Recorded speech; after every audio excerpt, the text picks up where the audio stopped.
Le titre de ce livre, c'est le mariage. Nous sommes au chapitre 8, petit 2. Chapitre 8, petit 2. Point numéro 2, la Bible et le divorce. Point numéro 2, la Bible et le divorce. À travers le prophète Malachie, Dieu déclare « Je hais le divorce ». Malachie chapitre 2, verset 16. Examinons d'abord le contexte dans lequel parle le prophète Malachie. À son époque, les femmes en Israël étaient attirées par les femmes des autres nations. Et beaucoup avaient recours au divorce pour pouvoir se marier avec ces femmes étrangères. Dans ce cas précis, nous pouvons parler d'infidélité et d'adultère. Mais la Bible ne nous donne-t-elle pas le droit de divorcer en cas d'adultère de la part de notre conjoint? La Bible nous accorde effectivement ce droit. Cependant, il semblerait qu'à l'époque de Malachie, les hommes firent ce qui est mal aux yeux de l'Éternel. Ils s'éprirent des femmes étrangères autres que les leurs et afin de pouvoir vivre avec elles, ils eurent recours au divorce. Or, Dieu accorde le droit de divorcer aux victimes de l'adultère et non à ceux qui le pratiquent. Dieu donc hait le divorce lorsque l'on s'en sert à des fins égoïstes. Lorsque l'on désire, par exemple, abandonner son conjoint simplement pour en choisir un autre. Mais nous pouvons dire aussi que Dieu a le divorce en horreur pour bien d'autres raisons. Tout d'abord, le divorce détruit l'institution que Dieu a établie pour le bien des hommes et des femmes.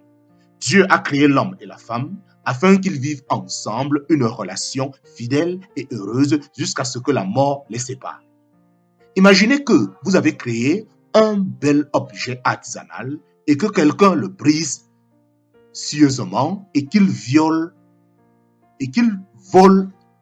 en éclats. Vous en seriez attristé. Dieu a bien établi le mariage, mais par le divorce, les hommes et les femmes le bafouent définitivement.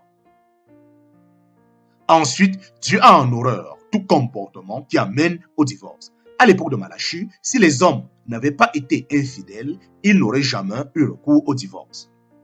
Nous pouvons ainsi dire que tout divorce est le résultat d'un problème de comportement au sein des couples, car c'est la méchanceté et l'égoïsme des êtres humains qui détruisent les relations de confiance entre un homme et une femme mariée.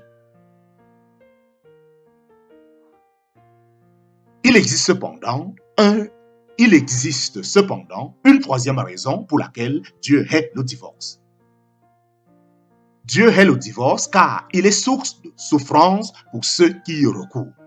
Un divorce est toujours vécu douloureusement, non seulement par le couple concerné, mais aussi par des enfants. Des sentiments d'abandon et de rejet, de solitude et d'amertume peuvent être ressentis. Certains aussi, se retrouvant avec peu de moyens, doivent faire face aux nécessités de la vie.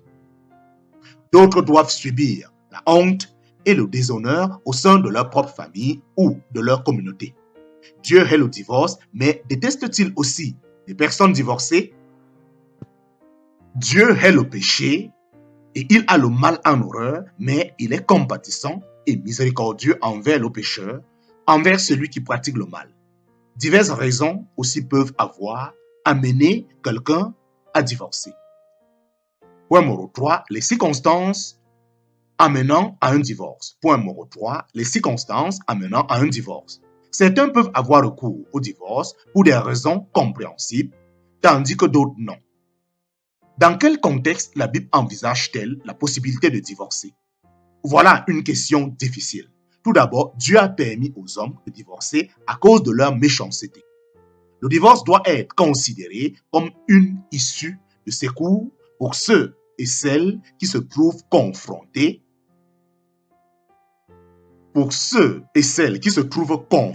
à de très graves difficultés à cause de leur conjoint et pour qui toute tentative de réconciliation a échoué. Selon la Bible, l'un des problèmes pour lesquels l'on peut recourir au divorce est celui de l'adultère. L'on peut aussi ajouter l'abandon définitif du foyer et l'un des conjoints est la violence conjugale. Cependant, il faut souligner que la liste des motifs justifiant le divorce est, selon la Bible, très restreinte. Mais revenons donc aux personnes qui ont vécu un divorce. Quel message Dieu leur adresse-t-il? Point numéro 4. Le pécheur doit se repentir. Point numéro 4. Le pécheur doit se repentir. Comme un divorce est pour la plupart du temps le résultat d'un mauvais comportement, Dieu demande à ceux qui l'ont vécu de se remettre en question et de se repentir de leurs fautes. Si Dieu condamne tout péché qui ramène au divorce, il offre le pardon à ceux qui regrettent profondément leur acte et qui désirent changer de comportement en mettant leur foi en Jésus. Dieu offre donc l'espoir d'un nouveau départ dans la vie à tous ceux qui désirent réellement changer. Point numéro 5. L'Éternel, un secours pour la victime d'un divorce. Point numéro 5. L'Éternel, un secours pour la victime d'un divorce. Quant aux victimes d'une procédure de divorce, vous qui, par exemple, subissez la méchanceté de votre conjoint, vous pouvez mettre votre foi en Dieu et lui faire confiance. Vous découvrirez alors à quel point il veille sur les siens. Dieu demeure présent dans les moments difficiles pour apporter son secours et son réconfort et pour accompagner ses enfants avec une vie nouvelle.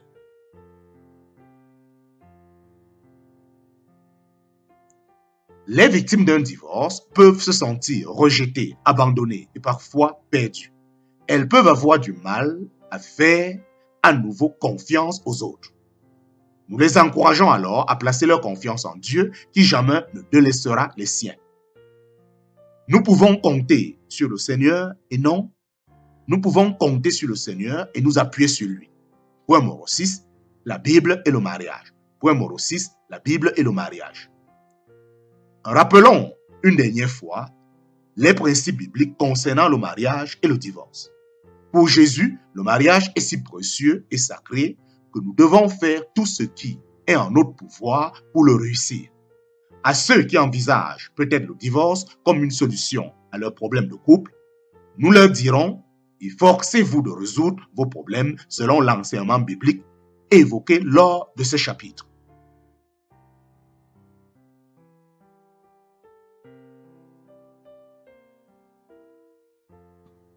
Point numéro 5, l'Éternel, un secours pour la victime d'un divorce. Quant aux victimes d'une procédure de divorce, vous qui, par exemple, subissez la méchanceté de votre conjoint, vous pouvez mettre votre foi en Dieu et lui faire confiance. Vous découvrirez alors à quel point il veille sur les siens.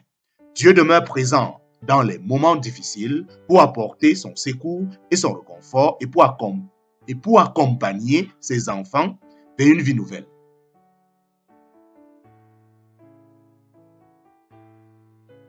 Les victimes d'un divorce peuvent se sentir rejetées, abandonnées et parfois perdues. Elles peuvent avoir du mal à faire à nouveau confiance aux autres. Nous les encourageons alors à placer leur confiance en Dieu qui jamais ne délaissera les siens. Nous pouvons compter sur le Seigneur et nous appuyer sur lui. Point numéro 6, la Bible et le mariage.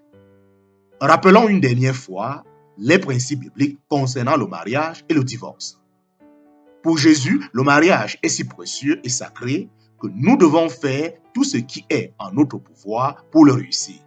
À ceux qui envisagent peut-être le divorce comme une solution à leurs problèmes couple, nous leur dirons, efforcez-vous de résoudre vos problèmes selon l'enseignement biblique évoqué lors de ces chapitres. Nous sommes à la fin de ce livre. Ce livre a été écrit, je le répète, par le bien-aimé frère Lant Flander et interprété en audio par votre bien-aimé frère Nizakote Momo Honoré.